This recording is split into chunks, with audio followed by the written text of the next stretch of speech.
Tai yra garbingas toks ir reikšmingas apdovanojimas. Na ir manau, kad tas garbės pilietis įpareigoja. Jeigu jau aš nardyt negaliu, bet šitoj srityje aš dar galiu dirbti ir pasižadu skolą miestui ir atiduoti. O ta skola būtų publikacija apie tai, ką mes šiandien žinom ir ką mes šiandien padarėm. Jau dabar, kaip džiaugiuosi, daugeliu žmonių, kaip minėjau, pavyko tą Klaipėdos vardą atnešti į Europą, į tos tyrimus, tokius pažangius, modernius, reiškia Baltijos jūros tyrimus.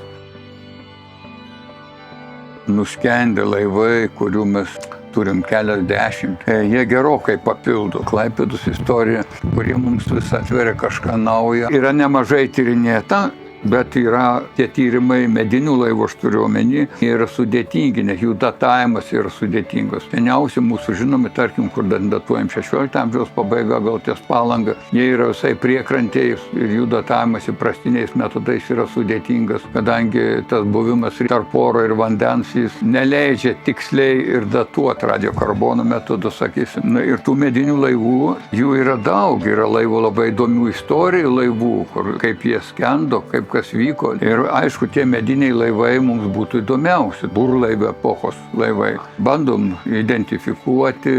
Daug laivų yra, kurie buvo nuskandinti pirmo, ypatingai Antro pasaulinio karo metais. Ir vokiečių, ir sovietų laivų. Ir didelių, ir mažų.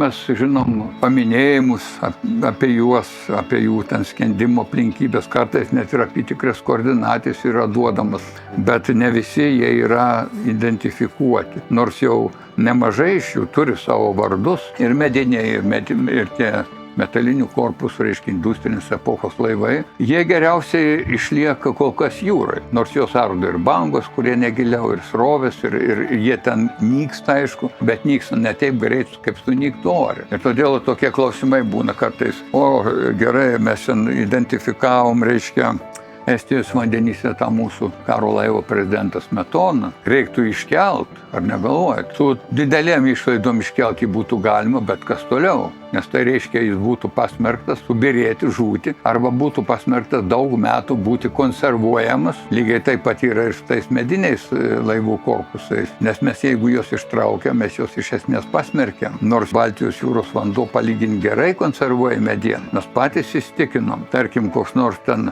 fragmentas tilto, 16 amžiaus tilto iš Platelio ežero, ištrauktas į paviršių, jis mums per 10 metų sunyko. O jų iš jūros ištraukti fragmentai, jie nenyks. Bet jeigu rastumėm vikingų laivą, aš tik siūlyčiau jį ištraukti, pastatyti čia Klaipėdoje kažkur uoste, piliavietėje galbūt, specialų, reiškia, pastatą, angarą ir taip eksponuoti, kaip švedai eksponuojas. Jeigu atsirastų toks Klaipėdoje, tai aš tikrai pulčiau keliais prieš tą jauną archeologą, kuris surastų tą. Tai anksčiau ar vėliau bus, bet ar aš spėsiu tą padaryti, nežinau.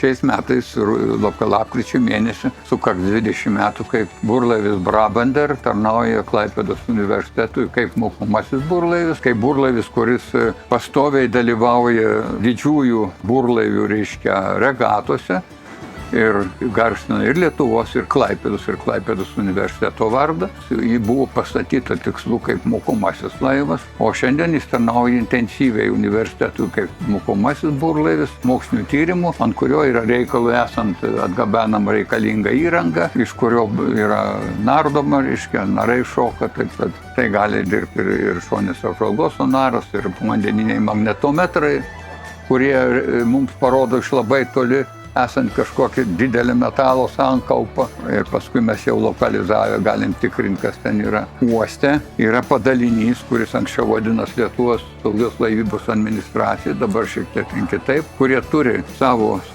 tyrimų laivą, jie turi ten sumontuotą stacionarinį įrangą ir jų darbas yra pastoviai kvadratas po kvadrato, skenuoti jūros dugną su tikslu ieškoti, kas ten yra nuskendę ir ar tai negali būti kliūtis laivybai. Jų dėka mes esame atradę labai daug laivų ir pasiteldami kartais juos į pagalbą specialiai nuskenuoti jūros dugną Prisidėjo daug mūsų kolegos, talkininkai, tai yra nardymo klubo nariai, kurie mes dalymės su jais informaciją ir mes duodam jiems koordinatės, tą informaciją, kurią turim. Jie pasineria, paskui mums papildo tą mūsų žinias. Buvo toks projektas, kuriam vadovavo ir kuris sudarė daugiau vokiečių narai, su Sabine Kerkau prieky, labai drąsia nardytoja, kuris visam pasaulyje nardo. Giluminiai narai, su kuriais irgi dalimės informaciją. Taip, kad čia aš nematau, kad tai yra vien tik tai, sakysim, Klaipėdos universiteto ar vien tik tai mano Žulkaus kažkoks tai nuopelnas. Tai yra bendri darbai, kuriais mes dalėjomės, bet žinoma, pradžia tai yra Klaipėdos universiteto,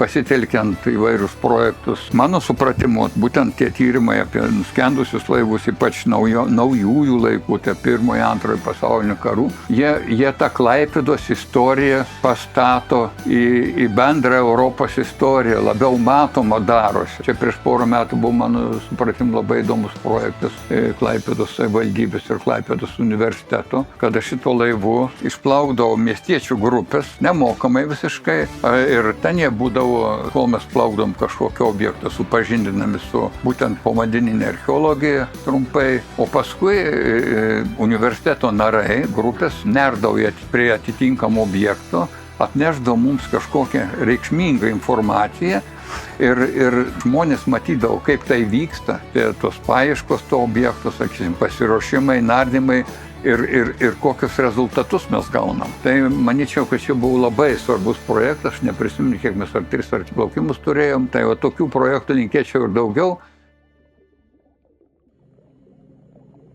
Kitas dalykas, kas buvo ir mums netikėta, po vandeniu išlikę tie vadinami reliktiniai krantai. Iki 50 km nuo dabartinių krantų buvo į vakarus buvusių kraštovaizdžių su ežerėliais, su suformavusiam durpėm. Ir tai yra laikotarpis po ledynmečio. Tai yra 11,5 tūkstančio metų. Škojom nuskendusių laivų ir kaip tik ties juodkrantė, ten 27 metrų gylis buvo. Sako, va čia jūs turit jau medinį nuskendusių laivą, nes kontūras yra laivų. Ir tada mes pasinėrim su Valerijum Krisikaičiu, kuris po šiai dienai vadovauja narų rengimui Klaipėdos universitete. Ir pamatėm kelmą su šaknimis jūros dugne, ko neteko niekada matyti. Už jo užsikabinęs buvo trosas tralo. Jis nutrūkęs, tvirtai įsikibęs, reiškia, jūros dugną ir taip tvirtai, kad sugebėjo nutraukti tą trosą. Ir tas nutrūkęs trosas, reiškia, davė tokį laivo kontūrą. Šalia pamatėm kitą kelmą, pamatėm nedidelę terasėlę, ten su durpėm. Na ir prasidėjo nuo to tyrimai. Kitas nėrimas buvo paimti mėginį ir įdatuoti. Dalyvavo daug žmonių, tai buvo ir archeologai, ir geologai, ir geofizikai, ir chemikai, ir miškininkai iš Vytauto Didžiojo universiteto.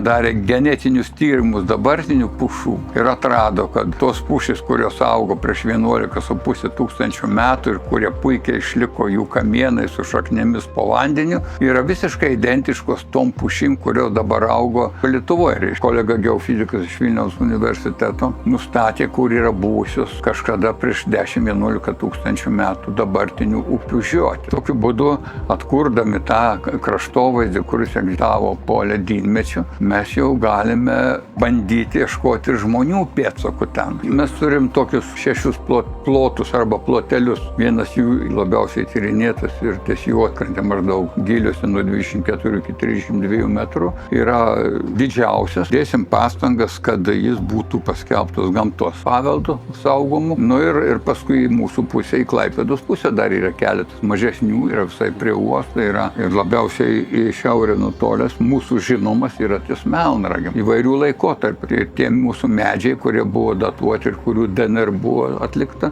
jie yra laikotarpis maždaug nuo 7 tūkstančių iki 11,5 tūkstančių metų. Ir tai yra fantastika ir tai yra atsitiktinumas didelis ir dovana mums, kad jie yra išlikę po vandeniu. Kai keitėsi, reiškia, vandens lygiai, ten yra buvę pelkės, yra suformavusi durpė ir, žodžiu, kažkoks stebuklas, kad jie išliko. Ar jų yra kitur? Yra, švedai turi vieną kitą. Turi danai, bet niekur kol kas Baltijos jūroje jie nėra taip detaliai tyrinėti kaip mūsų, kaip Lietuvos vandenyse ir jų nėra tiek daug žinomų kaip mūsų vandenyse. Tai čia, ta prasme, mes esam novatoriai, reiškia, klaipėdiškiai yra pirmi, nebereikalo tos recenzijos užsienio specialistų yra tokios, palankios.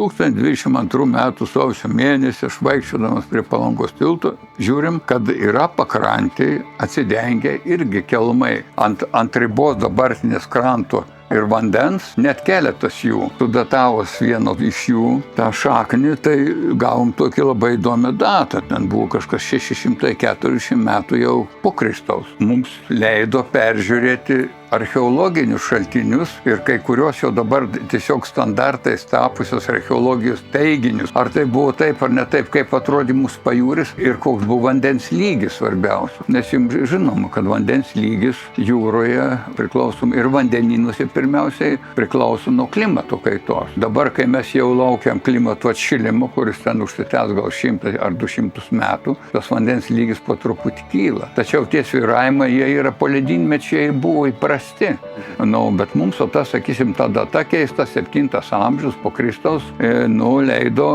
teigti, kad tuo metu iki vikingų laikų, kol prasidėjo atšilimas, jūros vandens lygis buvo nukritęs 4-5 metrais, lyginant su dabartį. Ir galime įsivaizduoti, kaip atrodo tos pakrantės ir kur gyveno tie žmonės. Ar jie čia gyveno, negyveno, ar jie galėjo plaukioti, tarkim, Liepojos ežere arba Kuršių mariomis laivais. Tokių atsiranda galimybių tyrinėti įvairiais aspektais archeologams ir pakoreguoti tuos jau standartinius teiginius apie tai, kaip čia gyveno žmonės vikingų laikais, dar prieš atsirandant Klaipėdos miestui, vikingų laikais, kai prasidėjo atšilimo laikotarpis ir yra ten paženklintas ir dideliais derliais ir žmonių perteklium ir migracijom.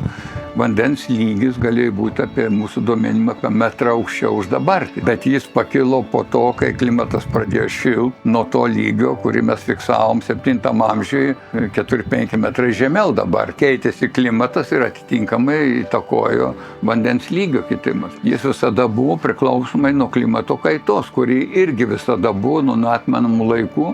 Išleidom leidinį Oksforde, kuris buvo gerai vertintas. Lietuvos krantai holocene. Ten suėjo visi mūsų tyrimai. Užsienio recenzentų labai gerai vertintas. Kaip inovatyvus tokios recenzijos mums rodo, kad mes esam teisingam kely.